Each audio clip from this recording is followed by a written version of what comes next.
Hello, welcome to Rambling About Movies video. Is the topic of this video is in the headline. Today we will be talking about Hollywood versus fanboys.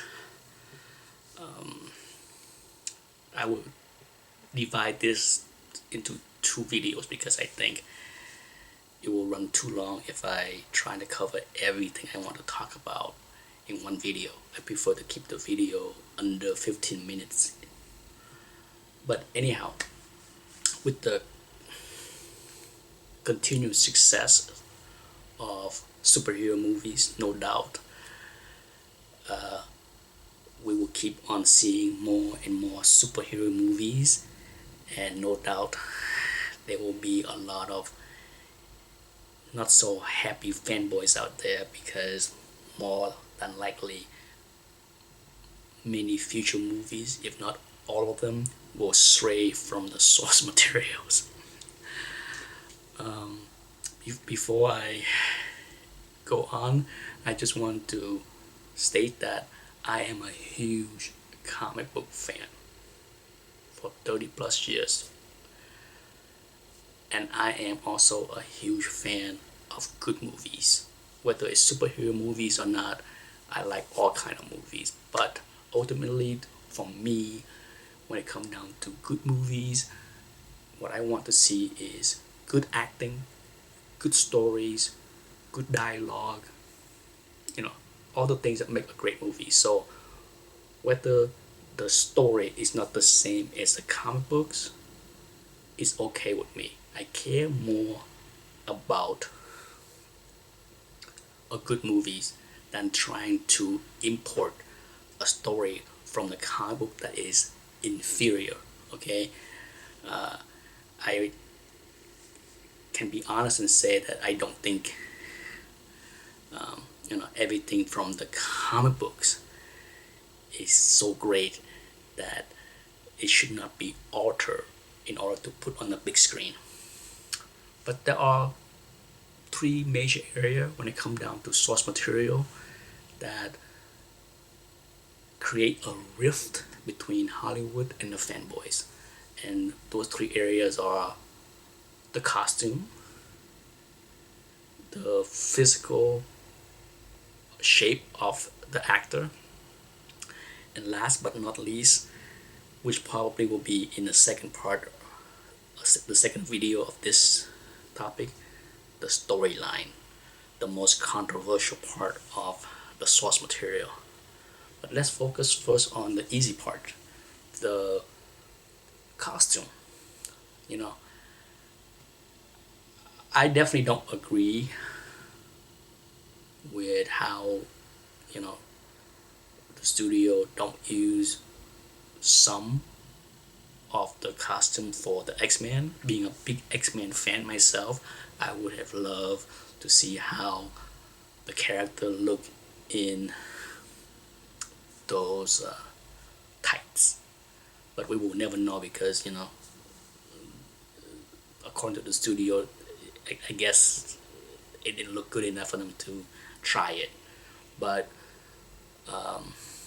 some costume translate well on the big screen, and some did not, or some will not. For example, Thor, Iron Man, Captain America, Black Widow. Of course, you have Superman, Batman, Spider-Man, all that stuff. They all look great, but I can't imagine seeing Hawkeye in his little purple getup that he wear in the Silver Age. Let's be thankful that we do not see that Hawkeye on the big screen. And as a big fan of Scarlet Witch as I am, and I have seen many costume cosplay people wearing that bright red outfit that you see in the comic books, I'm glad that they do not import that look in the next Avengers movies because it would look horrendous.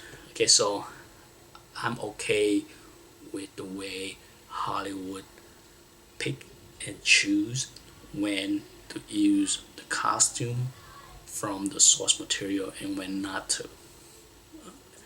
But as far as that to me, that's the smallest part of a movie. Certainly the success or failure of the X-Men movies have very little to do with the costume. Trust me. Um, let's go to the second part of the source material, which is the physical appearance of the actor. And no doubt, the most controversial one that started right away from day one is Hugh Jackman, right? From the moment that Hugh Jackman was announced as the actor that will portray Wolverine, wow, there were a lot of people that cannot stand the fact that he's too tall and too handsome. They hated a decade ago and they hate it today.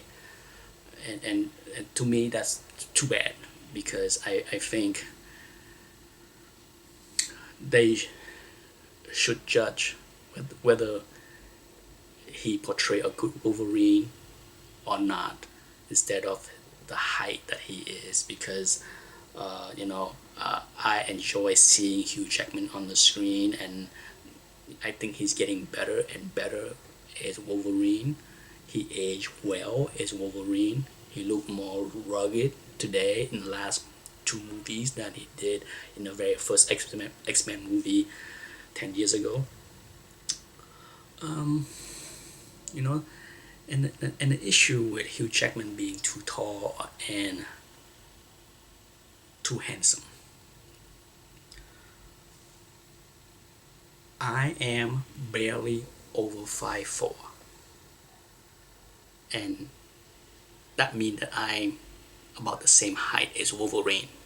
Okay, and can anyone name a famous actor out there that is my height, that have the Hollywood cloud, the buzz of the fan that the studio can put in to play Wolverine, that will draw in the audience? The bottom line is the studio, one of the reasons why they cast a good looking tall Hugh Jackman, because he's good looking. I mean, it's not a societal problem that we like to look at good looking people on the big screen. That's just the facts of life. Hollywood, the big screen, is full of good looking tall people. Even Tom Cruise, who's considered short, is not 5'4". Look at Michael J. Fox. He's 5'4". He had his stardom, but it's limited. It's not easy to be short in Hollywood, to be a mega star. So, whenever I hear the argument of the fanboys that he's too tall, too handsome to play Wolverine, I rarely hear a counter argument on who should be Logan in their opinions. Occasionally, I hear the same name mentioned, like Jason Statham. Jason Statham is like 5'9" or 5'10". He's also too tall to play Wolverine, if we're talking about too tall. And I'm not sure if he has an acting chop to play Logan. He's decent as an action B movie star, but I'm not sure he's an A list action star. Not yet, I don't know, but it's hard for me to see him doing a better acting job than Hugh Jackman. So I hope, for those that haven't give Hugh Jackman a chance to impress them is Wolverine, give him a chance. I think if you sit down and watch the movie, whether you like the movie or not, I think that it have little to do with him as Wolverine. You might not like the Wolverine movie because it's a crappy movie, crappy story. But as far as Wolverine himself, Hugh Jackman did a competent, if not a good job, as Wolverine. You know, I try to not get caught up in the quote unquote born to play a role. You know, I chuckle every time I hear the phrase Patrick Stewart is born to play Professor X. Why? Because he's bald? I hope he's the right person to play Professor X because he can act. There's a lot of people that is bald. There's a lot of actors that can shave their head to look bald. So it's kind of silly to even think that just because he's bald, he's perfect to play Professor X. And the same thing with Robert Downey Jr. I might not agree that Robert Downey Jr. portray the Tony Stark that I love, but for many people, his personality is what make him so well loved as Tony Stark, not because he can grow this, okay? So I hope the fanboys that get,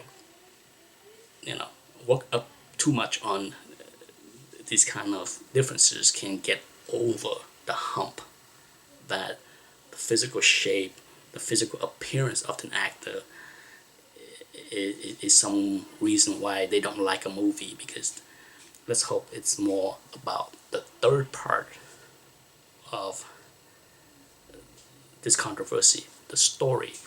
And I think I will save it for the next video because I'm pretty sure I already ramble on for long enough. But in the next video, we will get to the tougher part, the story, the source. Anyhow, thanks for watching. Until next time.